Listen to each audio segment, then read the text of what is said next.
Bharti news, सीधा, सटीक और निष्पक्ष। नमस्कार, मैं हूं पुष्पेंद्र और आप देख रहे हैं भारती न्यूज। नजर डालते हैं आज की ताजा तरीन खबरों की ओर और शुरुआत करते हैं राष्ट्रीय खबरों से। पश्चिम बंगाल की मुख्यमंत्री और तृणमूल कांग्रेस सुप्रीमो ममता बनर्जी ने 2024 का लोकसभा चुनाव अकेले लड़ने का ऐलान किया है। ममता ने बुधवार को कहा, पश्चिम बंगाल में सीट शेयरिंग को लेकर कांग्रेस ने मेरा प्रस्ताव ठुकराया है। हम बंगाल में अकेले चुनाव लड़ेंगे। ममता ने कहा कि मेरी कांग्रेस से कोई चर्चा नहीं हुई है। मैंने हमेशा कहा है कि बंगाल में हम अकेले लड़ेंगे। मुझे इस बात की बिल्कुल चिंता नहीं है कि देश में क्या होगा, लेकिन हम सेक्युलर पार्टी हैं और बंगाल में हम अकेले भाजपा को हराएंगे। मैं अब भी INDIA अलायंस का हिस्सा हूं। मणिपुर के चंदेल जिले के साजिक टेम्पक में असम राइफल्स के एक जवान ने अपने 6 साथियों पर मंगलवार को फायरिंग की। इसके बाद उसने खुद को भी गोली मार ली। इन सभी जवानों की पोस्टिंग म्यांमार बॉर्डर के पास ही की गई थी। मणिपुर पुलिस ने बुधवार को बताया कि घटना के बाद घायलों को तुरंत चुरचांदपुर के अस्पताल पहुंचाया गया, जहां उनका इलाज चल रहा है। फिलहाल सभी घायलों की हालत स्थिर बनी हुई है।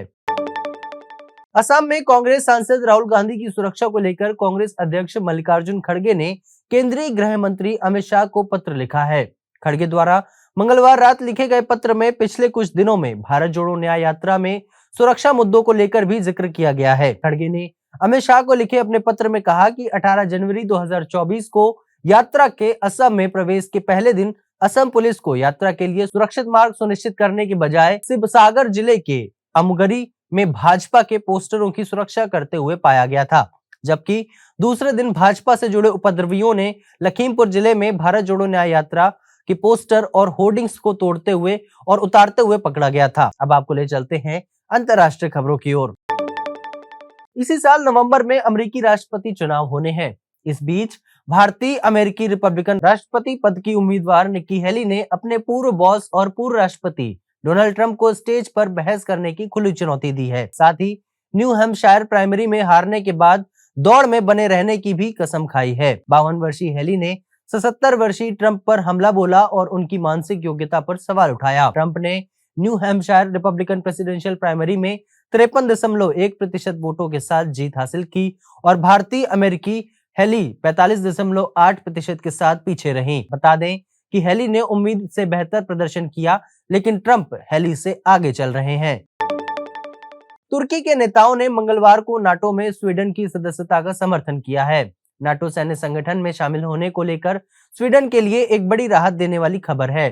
तुर्की के नेताओं ने स्वीडन के नाटो में शामिल होने को लेकर उसके पक्ष में मतदान किया। स्वीडन के प्रति नाटो का समर्थन आधिकारिक राजपत्र प्रकाशित होने के बाद प्रभावी होगा। तुर्की के समर्थन के बाद हंगरी तब एकमात्र नाटो सदस्य देश बन गया है जिसने स्वीडन के प्रस्ताव को मंजूरी नहीं दी है। नाटो सदस्य तुर्की 1 साल से अधिक समय से स्वीडन की सदस्यता में देरी कर रहा था। उसने देश पर उन समूहों के प्रति बहुत उदार होने का आरोप लगाया था जिन्हें अंकारा सुरक्षा के लिए खतरा मानता है। अब आपको ले चलते हैं व्यापार जगत की खबरों की ओर।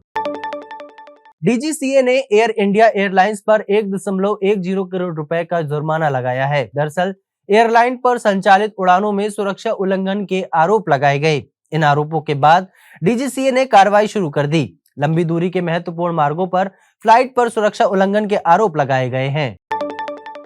इंफ्रास्ट्रक्चर और आवासीय क्षेत्र की बढ़ती मांग का लाभ उठाने के लिए घरेलू सीमेंट उद्योग अगले 4 वित्त वर्षों यानी वित्त वर्ष 2027-28 तक उत्पादन क्षमता में 15 से 16 करोड़ टन सालाना की वृद्धि करेगी। क्रिसिल रेटिंग्स ने इसको लेकर एक रिपोर्ट जारी की है। क्रिसिल रेटिंग्स की एक रिपोर्ट के अनुसार बीते 5 वित्त वर्ष के दौरान सीमेंट उद्योग की क्षमता 11.9 करोड़ टन बढ़कर 59.5 करोड़ टन हो गई है। रिपोर्ट के अनुसार कंपनियां बढ़ती मांग को पूरा करने के साथ साथ प्रतिस्पर्धी उद्योग में अपनी बाजार हिस्सेदारी मजबूत करने के उद्देश्य से क्षमता में वृद्धि करेंगी। अब खबरें खेल जगत से। भारतीय टेनिस स्टार रोहन बोपन्ना ने बुधवार 24 जनवरी को 43 वर्षीय की उम्र में अपने करियर की बेहतरीन विश्व नंबर 1 रैंकिंग हासिल की।